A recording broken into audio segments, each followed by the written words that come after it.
Kata Allah, lihat sini. Kalau Anda sedang punya masalah seberat apapun usrun, kalau masalah itu ingin diringankan oleh Allah, walaupun solusinya belum datang,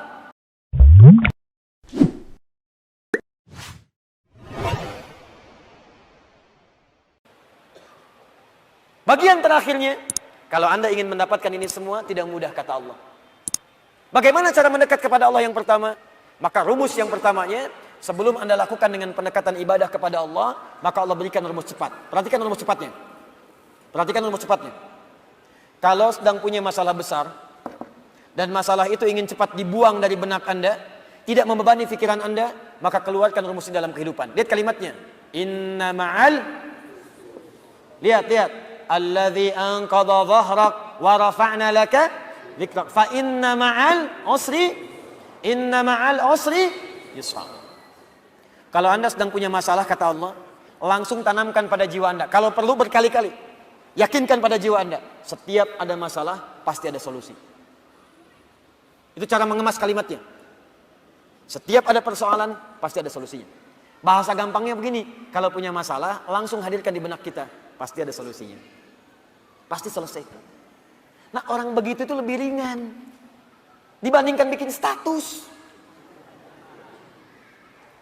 Engkau tidak seperti yang aku kira. Rupanya engkau mengkhianatiku di belakangku. Terus nungguin status, disebarin ke orang, capek. Ping, dibaca. Kunaon, cek. Itu biasa, abi mas sabar. Capek. Buat apa? Yakinkan Allah tidak akan menguji saya kecuali saya sanggup. La yukallifullahu nafsan illa wus'aha. Yang kedua apa? Inna ma'al usri yusra. Ini pasti selesai. Nih catat kalimat saya. Catat baik-baik. Dalam bahasa Arab, usrun itu kesulitan yang paling pekat. Sangat sulit. Kalau kesulitan relatif namanya su'bun, su'ubah. Bagi si fulan sulit, bagi yang lain mudah. Su'bun. Tapi Allah tidak pernah mengatakan begini, inna ma'as su'ubati yusra, enggak pernah. Kalau su'bun, si fulan gampang, yang lain susah. Saya tanya begini deh, maaf ya. Bahasa Arab itu susah atau gampang? Susah. Kata siapa? Saya tinggal di beberapa negara di Arab, cukup lama di sana. Saking gampangnya bahasa Arab, anak-anak kecil begini bisa bahasa Arab.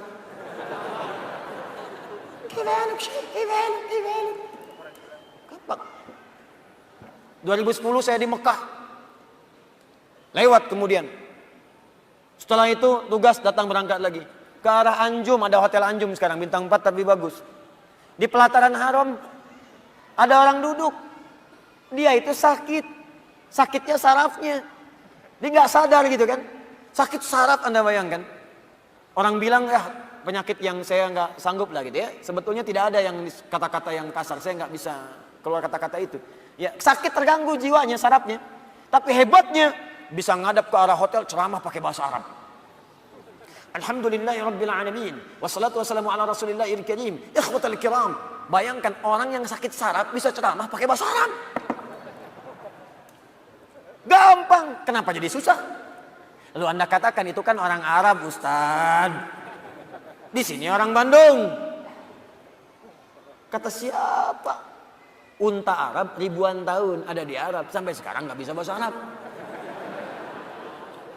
Bewok Cililin bawa ke Mekah. 2 hari ajarin. Assalamualaikum. Kaifa. Nah, ini kata orang, bukan karena susahnya. Ada nggak kemauan bagi kita untuk berusaha?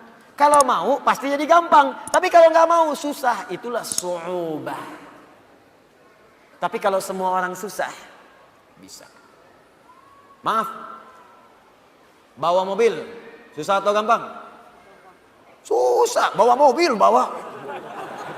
Kalau nyetir mobil bisa, bawa mobil. Bawa. Susah. Gak ada yang bisa, sulit, berat bebannya. Itu disebut usrun namanya. Ain sinra. Usrun. Al-usra. Asra. Ya'sra. Usrun. Berat seberat-beratnya. Solusinya, Kalau mudah yang relatif namanya sahlun, sahlah, suhulah. Itu bagi si A mudah, yang lain belum tentu. Tapi kalau semua mudah, semudah-mudahnya. Seperti minum air, seperti ngangkat sedotan, seperti ngambil tisu. Jangankan orang 50 tahun, anak 5 tahun bisa ngambil. Itu yusrun namanya. Yusrun. Mudah. Orang yang namanya yusrun artinya orang yang mudah. Yang ringan, yang gampang. Yusrun. Semudah-mudahnya seperti mengangkat tisu. Kata Allah, lihat sini. Kalau Anda sedang punya masalah seberat apapun usrun, kalau masalah itu ingin diringankan oleh Allah, walaupun solusinya belum datang, maka tanamkan pada hati Anda, ini pasti selesai. Mudah. Seperti ngangkat tisu. Gak ada yang susah bagi Allah.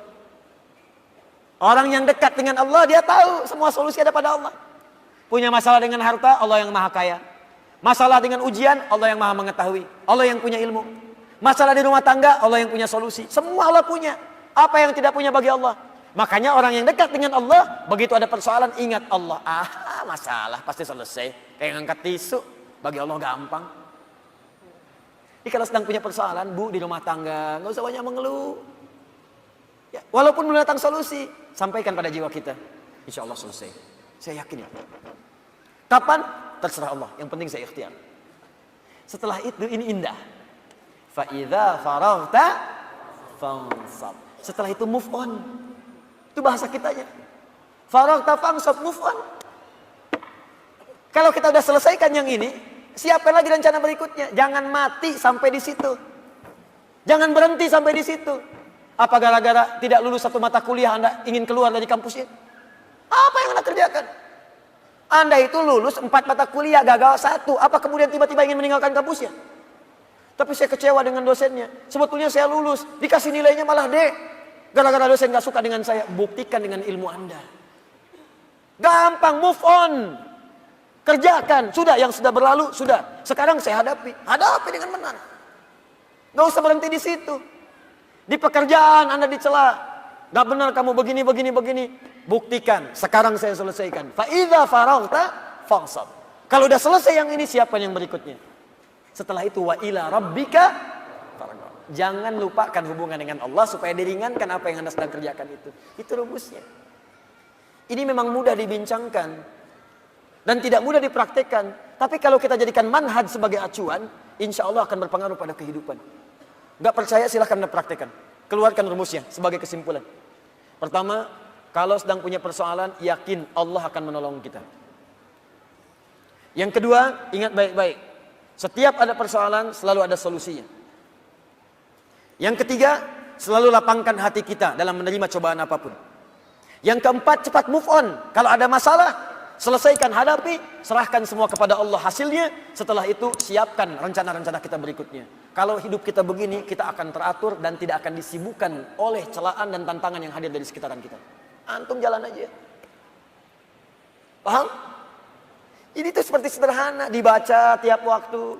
Suratnya dibaca saat maghrib, dibaca saat isya. Mana buktinya? Baru baca wadduha, setelah itu sudah mengeluh. Wala sawfa yu'tika rabbuka fatarda, sampai ujungnya wa amma bi ni'mati rabbika fahaddits. Assalamualaikum warahmatullahi wabarakatuh. Assalamualaikum warahmatullahi wabarakatuh. Kenapa akhi? Masalah saya belum selesai. Sabar, terapkan. Jelas sampai di sini? Nah, karena itu kesimpulan dari materi kita malam hari ini, pertama, selalulah mendekat kepada Allah Subhanahu wa taala agar hidup kita lebih mudah.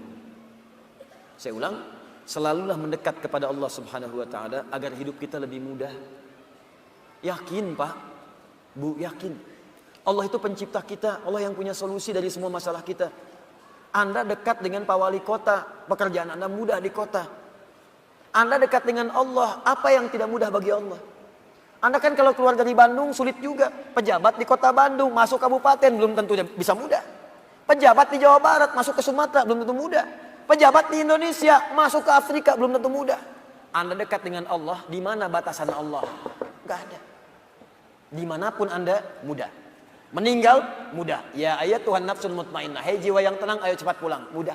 Masuk alam kubur, mudah. Quran surah 3 ayat 169 sampai 172. Ya. Wala tahsabanna alladziina qutilu fi sabilillahi amwata bal ahya'un 'inda rabbihim yurzaqun. Mudah. Kembali ke Allah hari kiamat mudah. Yauma yub'atsu hayya. Quran surah ke-19 ayat 15. Masuk surga mudah. Mudah. Salamun alaikum bima sabartum. Tinggal masuk.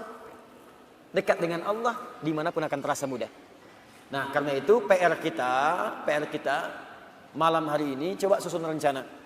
Ibadah apa yang bisa kita kerjakan secara mudah supaya kita bisa lebih dekat dengan Allah Subhanahu wa taala. Ibadah apa saja secara bertahap yang bisa kita kerjakan untuk membangun kedekatan dengan Allah. Misal, maaf ya, nggak harus semua dikumpulkan dulu. Keluarkan satu-satu. Anda mau mulai dari sholat dulu. Keluarkan semua bentuk sholat. Sholat sunnahnya, rawatibnya, sholat duhanya, syuruknya. Nanti besok satu-satu mulai kerjakan. Jangan semuanya dulu. Tahajud pengen langsung 11. Memang bangunnya jam 2. Sholatnya sampai jam 3. Tidur lagi, bangunnya jam 8. Pakai rumus Nabi 2 rakaat dulu, witir 1 rakaat. Gitu dulu. Nanti latihan lagi besoknya, latihan puasa. Jangan langsung ke puncaknya dulu. Saya pengen langsung jadi hamba yang paling beriman. Puasa Daud. Masya Allah. Senin puasa, Selasa tidak. Rabu puasa, Kamis tidak. Jumat, Sabtu, Ahad, Senin, Selasa, enggak lagi setelahnya. Banyak tidaknya dibandingkan puasanya. Senin dulu. Mulai selama sebulan. Sudah enak tambah Kamis. Mulai sebulan lagi. Sudah enak tambah Ayyamul Bid. Mulai di bulan itu sudah enak puasa Daud. Oh gitu Ustadz ya. 5 waktu dulu ya Ustadz ya. Tambah rawatib. Kalau sudah enak sholat Daud ya Ustadz ya. Apa itu sholat Daud? Subuh sholat, duhur tidak. Asar sholat, maghrib tidak. Tidak. Paham ya? Nah coba latih.